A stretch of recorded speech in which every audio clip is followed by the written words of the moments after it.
2023년 1월 26일 오늘 우리가 묵상하게 될 매일 성경은 마태복음 5장 13절에서 20절 세상의 소금 세상의 빛입니다. 팔복과 소금과 빛은 산상수훈에 서론 역할을 합니다. 그리고 나서 17절부터 예수님의 가르침은 본격적인 본론으로 들어갑니다. 지금까지 마태는 예수 그리스도를 선지자들의 예언을 성취해온 메시아임을 강조했습니다. 이제부터 구체적인 윤리적 가르침들은 착한 행실을 요구하는 명령들입니다. 이 명령에 따라 살면서 세상을 변화시키는 삶이 바로 소금과 빛의 삶입니다. 예수님은 두 가지 강력한 은유를 통해 제자들의 정체성을 선포합니다. 그 첫 번째는 13절의 소금입니다. 소금은 짠맛을 통해 음식의 맛을 나타내거나 부패를 방지하고 정결이나 언약 등 다양한 기능과 의미가 있습니다. 그런 소금을 가지고 예수님을 제자들의 정체성을 세상의 소금, 즉 세상을 위한 소금이라고 말합니다. 세상 가운데 제자들이 소금의 역할을 해야 한다는 것을 알 수 있습니다. 그리고 그 소금의 역할은 바로 예수님처럼 희생과 섬김의 삶을 사는 것입니다. 13절에 예수님은 만일 소금이 맛을 잃으면 땅에 버려서 사람에게 밟힐 것이라고 말씀하십니다. 13절에서 한 가지 주목해야 할 점은 무엇으로 짜게 하리오에서 목적어가 불분명하다는 점입니다. 해당 문장이 수동태임을 감안하고 직역한다면 무엇이 소금을 짜게 하겠느냐라고 할 수 있습니다. 예수님께서 두 번째 은유로 말씀하신 세상의 빛도 동일한 이해가 요구됩니다. 빛의 기능이 다양하지만 소금처럼 세상의 빛, 즉 세상을 위한 빛이라고 말씀하십니다. 빛의 기능은 어둠을 밝히는 것입니다. 이 빛은 산 위에 있을 때 온 동네가 빛으로 밝혀지고 등경 위에 있을 때 온 집안이 어둠이 물러가고 빛으로 밝혀집니다. 그런데 예수님이 강조하는 부분은 소금이 맛을 잃은 것처럼 빛도 가려질 수 있다는 점입니다.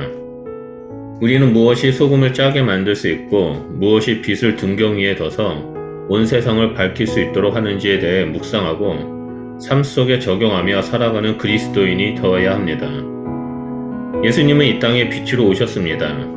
이것은 초대교회에서 매우 중요한 이해였고 믿음이었습니다. 빛으로 오신 예수 그리스도 안에 있는 제자들, 성도들 역시 빛이었습니다. 그 어떠한 것도 가려지지 않고 세상 사람들에게 생명의 빛을 비쳤습니다. 소금이 맛을 내고 빛이 빛을 주는 것은 구체적인 행동을 동반합니다. 예수님은 그 행동을 제자들의 착한 행실이라고 16절에 말씀하십니다. 세상에 맛을 내고 빛을 주는 착한 행위 가운데 하나님이 임재할 것이고 세상을 비로소 그 하나님을 보며 영광을 돌리게 됩니다. 예수님의 말씀하신 팔복 안에 들어와 소금과 빛이 된 제자들은 가르침에 따라 착한 행실을 해야 했습니다. 그렇다면 제자들이 행해야 할 착한 행실은 어떤 것일까요? 이에 대해 산상수훈의 본론이 시작되면서 신앙의 윤리의 가르침이 나타납니다. 17절부터 본격적인 산상수훈의 본론이 시작됩니다. 예수님은 자신이 율법이나 선지자를 폐하러 온 것이 아님을 선언하십니다. 율법이나 선지자라는 말은 구약 성경 전체를 말합니다. 예수님은 구약을 폐하러 오신 것이 아니라 완전하게 하러 오셨습니다. 앞서 마태는 예수님이 이 땅에 오신 것은 선지자들의 예언을 성취한 것이라고 강조했습니다. 예수님은 인류의 구원의 역사를 완성하시기 위해 오신 메시아이십니다. 그렇기 때문에 율법은 예수님으로 인해 완성이 됩니다. 한마디로 율법의 완성은 곧 예수 그리스도 자신인 것입니다. 그렇기 때문에 율법은 1.1획도 사라지거나 파괴되지 않습니다. 예수님은 자신이 율법을 파괴하지 않고 완전하게 하시고 또 그 온전한 율법을 제자들에게 가르치고 계십니다. 제자들 역시 마찬가지입니다.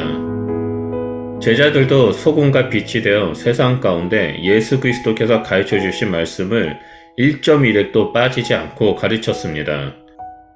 19절에 하나님 나라에서 지극히 작다, 크다라고 일컬음을 받는다는 표현은 매우 인상적입니다. 우리가 보는 개역 개정에서는 천국이라고 번역이 되어 있습니다. 이것은 맞는 번역이지만 장차 죽어서 가는 천국에서 작다 크다라고 일컬음을 받는 것으로 오해할 수 있습니다. 완전히 틀린 말은 아니지만 여기서 천국은 예수 그리스도가 이 땅에 오심으로 임한 하나님의 나라로서 현재성을 의미합니다. 제자들은 이미 예수 그리스도를 통해 그 나라에 들어온 상태입니다. 그래서 예수님은 20절에 서기관과 바리새인들과 제자들을 대조시키면서 의를 행하라고 말씀하십니다. 당시 종교 지도자들은 율법주의에 빠져서 자기의 의를 내세웠습니다. 하지만 예수님은 종교 지도자들이 추구하는 전혀 다른 의를 말하고 있습니다. 그 의는 예수 그리스도로 말미암은 의, 곧 예수 그리스도가 완성하신 새 계명으로 선언된 의로서 예수 안에 있는 자만이 천국에 들어갈 수 있음을 말하고 있습니다.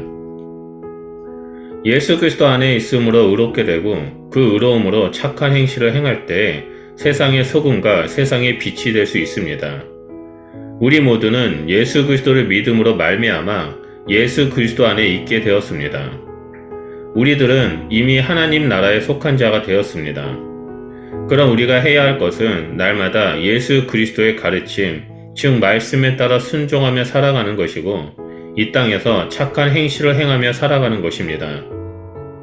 그럴 때 우리는 소금과 빛된 의로운 정체성을 소유하게 됩니다.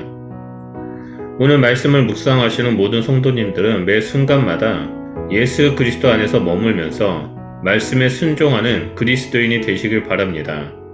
그래서 소금과 빛된 의로운 정체성을 소유한 예수 그리스도의 제자가 되시길 주님의 이름으로 축원드립니다. 기도하겠습니다. 하나님 감사합니다.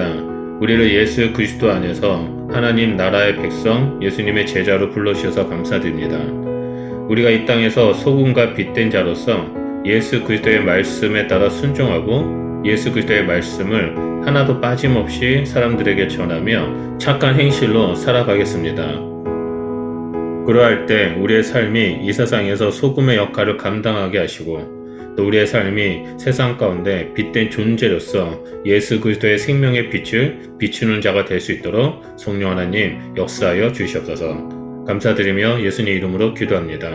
아멘.